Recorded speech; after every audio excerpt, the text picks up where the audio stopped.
all for listening, showing love. Please share this, share all the shows that we have. Please send it out. Social media, text message, email, whichever way is better for you. Again, thank you for your support. I have this topic I want to speak on. It's very serious. It's very sensitive topic. I decided to go at this podcast by myself, without anybody, because we are talking about a pioneer in hip hop, a pioneer, I guess you want to say, being a street activist. Had a lot to do many years ago with bringing gangs together and stuff. We're talking about Afrika Bambaataa of the Zulu Nation. A piece of me is sad to even talk about this, but a piece of me is very angry. If you haven't read the news or we're talking about Kevin Donovan, also known as Afrika Bambaataa, who is the leader of the Zulu Nation, but he's a big pioneer of hip hop. He's mostly known for his album Planet Rock. Came out many years ago. We're talking 70s and 80s. Later on became the leader of Zulu Nation. The Zulu Nation brought a lot of gangs together. The Zulu Nation was also responsible for things that was going on in the community in a positive fashion. Afrika Bambaataa had hit records mixing hip hop with techno. They had it's a different style, and he definitely a pioneer. Helped bring hip hop to the forefront, possibly even the mainstream, depending how you want to look at it. Afrika Bambaataa was a gang member allegedly, but he has spoken about it himself. He went on a trip to Africa and he came back. He had an epiphany of sorts. When I was a kid, I remember seeing him in Bronx River Projects all the time. My family is from that area. I used to be over there in the back of the center. They had a concrete kind of stage in the back. And they would go out there with the DJ equipment and, either guys would be rapping or they'd be playing music, crowds of people. Now, I always seen Bambaataa walking around wearing weird shit to me, but that's my opinion. But you can tell the respect level that he had out. Back in the 70s, he DJ'd a lot of block parties. He was a party promoter, and that's how he started unifying the gangs.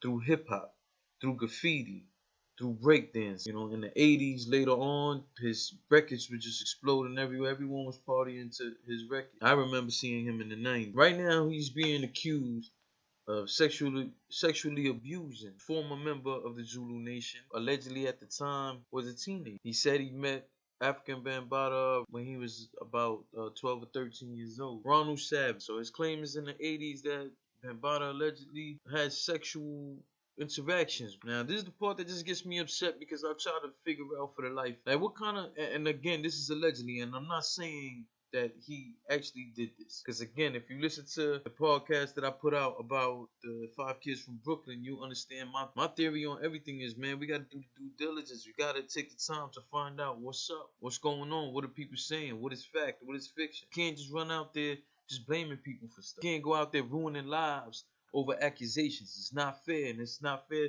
not only to the parties involved, but to their family members. All these things have an effect. I have a huge problem when we start talking about these sort of things when it comes to children. I'm a father now, but I've been feeling this way since before I was a father. You would hear things was going on allegedly with people touching on kids. That rape shit, that molesting shit, all of that is real whack. And I'm tired of hearing people say, oh, that kind of is a sickness. No, it's not. I feel like every time I hear that, there's somebody out there giving an excuse. You don't want to hear no more about that. Oh, that's sickness. No, man. Everyone can make a decision. You're responsible for your actions. I don't even see how anybody could possibly look at a child in that fashion. I don't care what's happened to you in the past, because that's often an excuse. Oh, when people act out like that, it's often because it happened to them when they were younger. I don't want to hear that shit. I don't want to hear that, because if that's the case, then you know the pain and suffering you went through as a child. So you should be looking to protect our children even more. I've said it plenty of times, man. I'm willing to die for my family, for any little thing, anything I could do. I wish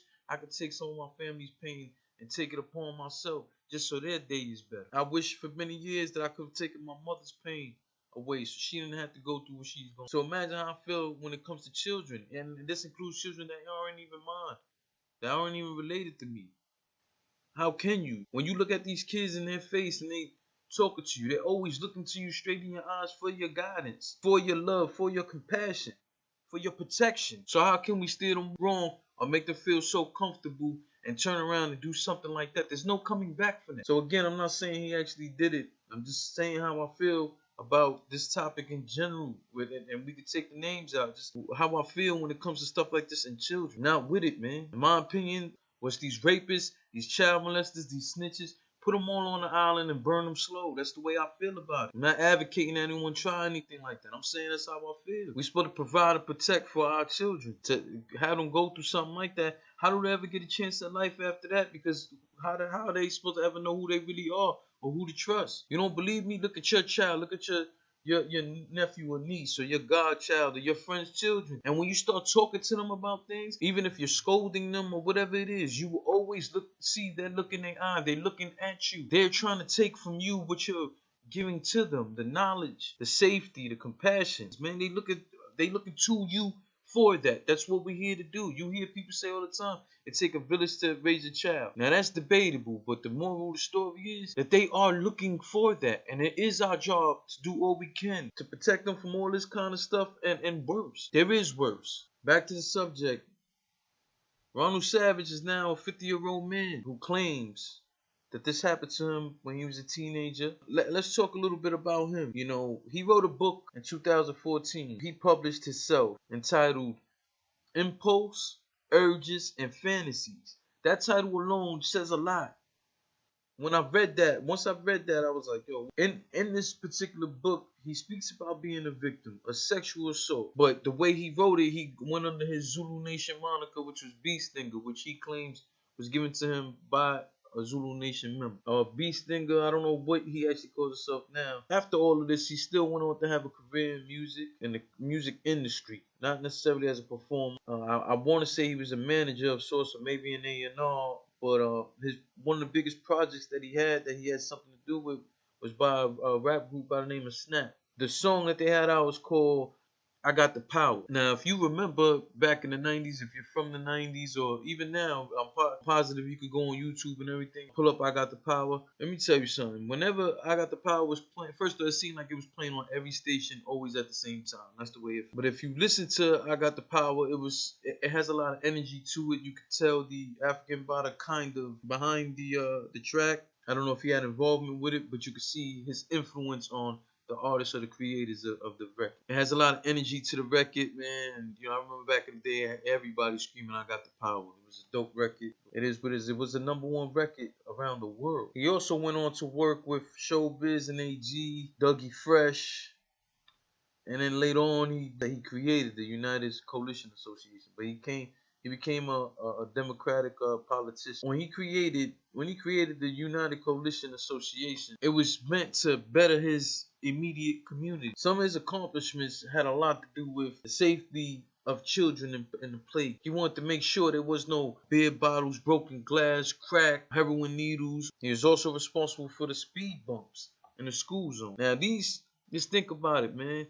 When I grew up, sometimes, you know, we didn't have the greatest basketball. You go to the discount center, maybe get a $4 basketball. If you bounced it around in certain areas, certain basketball courts, especially when we moved to Harlem, you know, the glass from the beer bottles that were broken in or the crack vials and stuff like that, they will pop our basketball. And then he created the New York State College Fair Day. So the point of me bringing all that up is just to say that this is a guy who later on had success in life, and still, no matter what happened to him, he moved into trying to do better and helping people. So when you say people who molest kids or rape people and stuff like that, it's a sickness. I don't want to hear that shit. Or some of them, it happened to them, so in turn they go around and do it too. They're sick. No.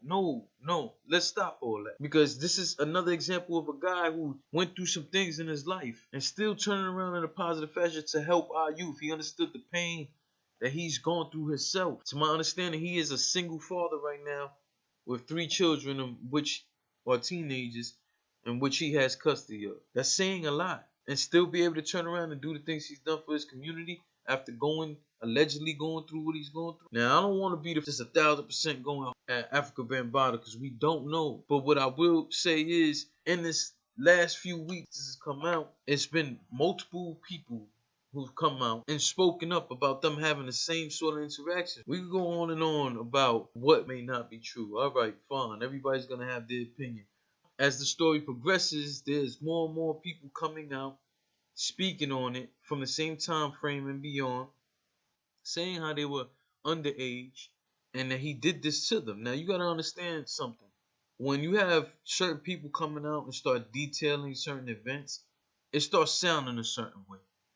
So I can get that. If you're gonna say you're gonna listen to the alleged victims and say I believe their story, that's a whole lot different, and I could commend that more than you saying you just believe whatever the news is going. Some people are wondering what's his motivation for bringing all this up now. Now, mind you, again, he wrote that book and put it out there in 2014. So I know everyone's saying it was 2016. Why is this now coming out? Why is this now coming out to light? What does he have to gain from that? I don't think it's for the attention, and it can't be for the money. Because the dude's a single father, 3 kids. If it was about the money, why wouldn't he have put that back then? I'm pretty sure he could have used the money back then as much as he could use the money now. But here's the thing. For everyone who's saying, nah, it has to be about the money. Well, check this out. In New York State, the statute of limitations for sexual victims, for people who want to pursue criminal or civil action. Civil lawsuits have more to do with finances, getting some money out of the situation. You know, you can't do that past your 23rd birthday. That's the New York statute of limitation. That's something that needs to change. I only know that that's the law in New York State. Now, I understand to a certain degree, you have to protect people who can be accused of something that they didn't do. That should have its process also. For you to be able to see whether or not this is worth, but you should have the right and for action to be taken against someone who did such a thing to you. This man is 50 years old now. Bambaataa's, he's 58 years old. Kevin Donovan, aka Afrika Bambaataa. In his defense, people are going to look at him and say he's had hit records throughout the world for many years, so there's a lot of reasons people might want to get at him. But what I can't understand from him is, if you have people, because now it's multiple, if you have them coming at you and accusing you of such a thing, at what point do you not speak up for yourself? And then one of their board members has come out and put out his own, which you can find that statement on allhiphop.com right now. I'm pretty sure they have it on their website, but I know for sure you can find it on allhiphop.com. And in there, they're trying to say Ronald Savage is just, he's looking for attention. They're saying he's upset because him and other members are upset because they have ousted them from the Zulu Nation. Okay, let's just say that is the point for right now. I'm still trying to understand why 2 statements have come out the Zulu Nation camp. None of them came from Bambaataa. Bambaataa has a lawyer by the name of Vivian Kim Tuzak with some good accomplishments herself, and in her statement that she put out, she's saying the same thing. She's saying that Savage is out here just looking for attention. He just wants fame and fortune and all these things. I think those are bold statements, especially when I tell you that she's a business and entertainment attorney. She studied law at Clemson and Ole Miss, and she's a volunteer teacher at a charter school. I'm reading her statement and I was kind of worried about the standpoint she's coming from, because she's a motivational speaker for adolescent detention centers. That means that on a daily she must be crossing paths with kids who have gone through this kind of stuff. And again, I'm not placing blame on Bambaataa. I don't know. I'm just generalizing it and saying, when she's in detention centers, you mean tell me there's none of these kids there has experienced these kind of things? If it's okay for people to use this kind of stuff as an excuse, you don't think that they're using that as an excuse for why they've done the things they've done that landed them in a detention center? So I just wonder if maybe she should have sensitivity before she puts out that statement. And number 2, I understand this is a business out here. Crime is a business, one way or another. Defending a criminal or anything of the sort, you're getting some sort of money over it. In her case, she's an entertainment business lawyer. So you get money from a whole other angle. We're talking about something that's criminal. Even though no charges can be brought up against him right now, there's something that can be criminal. And you're an entertainment lawyer talking about this, but you work with kids in detention centers? To her credit, she's helped over 200 businesses in some capacity. Respect that, but you also have to be careful with your choice of words when you work with kids who have been in them situations, whether they want to flat out talk about it or not. You got to be sensitive to that. There are some cases sometimes not worth taking. And if you work with these sort of kids, I don't see how you would take this case unless she's been a part of the Zulu Nation as far as her being an attorney for any of them. But again, she's an entertainment and business lawyer. But again, where is Bambaataa? Why is he not on the front line saying, no, they out here lying on me? I don't get down like that. That ain't my thing. But you'll have people out there now who were members, former members, or who were around the Zulu Nation, who was saying, yo, for years there's been conversations about his sexuality.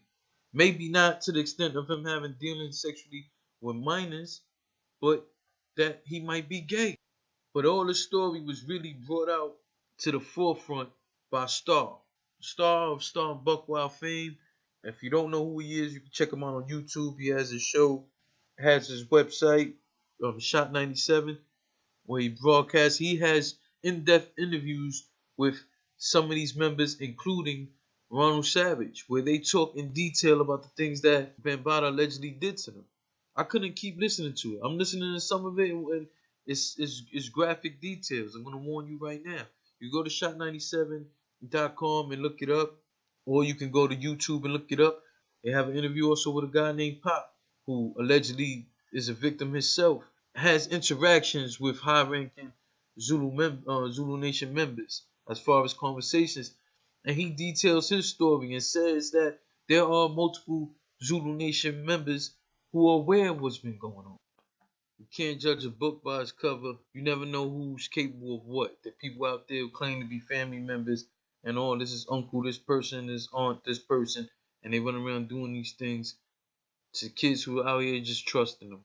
Parents that are out there trust. There's been stories out for many years of step parents doing stuff like this to kids. Actual parent overlooked till things get too out of hand. That's against what we're supposed to be doing for our children. Well, it was actually pointed out to me by a friend of mine who says, well, not only has there always been rumors of Bambaataa being gay, but they're saying, yo, maybe you should look at some of the covers of some of the pictures that he's taken in the past with groups. And when you look at it, they look like another version of the village people. What they wearing looks wild fruity. Google the pictures of African Bambaataa, the Soul Sonic Force. You see these guys are dressed looking all kind of weird and fruity. But this guy was also supposed to be a very respected warlord. But your warlord is running around here with taking pictures with guys who just got furs and just a pair of underwear on. Man, look it up yourself. So again, I don't want to say someone's guilty just because of what they wear or how they look or what someone's allegations are. Damn, when you start looking at everything and you listen to the interviews that was on Shot 97, man, it's looking quite convincing. I don't know gangsters who wore anything like that. I never knew. Maybe all that was just a telltale sign. Google it yourself. Look at the pictures and then get back at me and tell me if I'm bugging. You're not a superhero. What the fuck is you doing sitting there in the fur with underwears? And again, it don't say that that makes him guilty or anything. I'm not saying that, but shit. As a man growing up in the hood, you know, some of the things you would never want to be known as is a child molester, a rapist, or a snitch. I always felt, and I was also taught this by the OGs, is if you make a claim like that about somebody, you better be able to back it up. Not only with proof, but be ready to take the repercussions that come behind it. So you can't just run around calling people rapists and all that stuff, child molesters. But when someone or a group of people start coming out with these sort of details and naming names of people who was aware of this and all this and all that, you tend to scratch your head and wonder, man, it just really sounding like there's some real truth to this situation. So as I said, Star broke the story of Shot 97. If you know anything about Star, one guy who's never held his tongue, worked at Hot 97, Power 105. He has had issues with rappers in the past over it. He's never backed down from what he said. He's bringing his story out here to the forefront, putting it out there for the people, speaking to alleged victims. I just want everyone to look into all of this and form your own opinion on it. They have to change this law. They have to change this law. Just imagine yourself being that age, something like that happened to you. You think you're going to run around wanting to tell people? Do you even know that there's a statute of limitation? It's gonna be there your whole life. It's gonna bother your whole life. So how do you tell somebody there's a time limit on their hurt? Time limit to bring your hurt to the forefront. Something that happened to you as a child. Also want to point out, Ronald Savage is also claiming that he has a recording of two high-ranking Zulu Nation officials who offered him to sit down with Bambaataa and money. Offer him an excess of $100,000. This is his claim, but you don't hear anything from Bambaataa. I want to know what the Zulu Nation is gonna do. You guys are supposed to stand against this kind of stuff. They're not the only ones. At what point do we look at our leaders and say, yo, man, you're supposed to be the one guy now. You have the most responsibility when you take on the responsibility of being a leader. So how could you allow anything like this to be happening to any children, man? Anybody, male or female, but even more so as children, because they're the most defenseless beings out. Now, as far as Star is concerned, I want to just ask everybody. I've always been a supporter of Star. When he first came out with the Shot 97 website and he was doing his thing on broadcasting live on Ustream, I donated to him. I'm always entertained by Star. There's been times that I've learned stuff from him. There's been multiple times I didn't agree with him, but I always respected where he was coming from because he attacked things head on. I respect that from a standpoint that I'm that kind of dude. Not only do I attack things head on, but I stand next to all my statements. I stand next to everything I say. And Star throughout the years has proven to have been the same.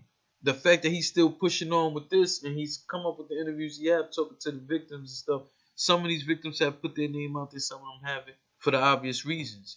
But I have to respect him for it. But my only question is Star really doing this to push himself, or does he has a genuine dislike for allegedly have done stuff like this? What is Star's motive? If you're gonna question these guys' motive, then what is Star's motive? So, I mean, I would like to hear everybody's thoughts on it. Please leave comments, man. Let me know what you think about it. Let me know what you think about this topic. To the guys who's out there who's going through similar things, man, there's nothing wrong with coming forward. I understand it's very embarrassing. I understand it comes with a lot of pain. But maybe you open the door for someone who's going through it to be able to speak up because they know they're not alone.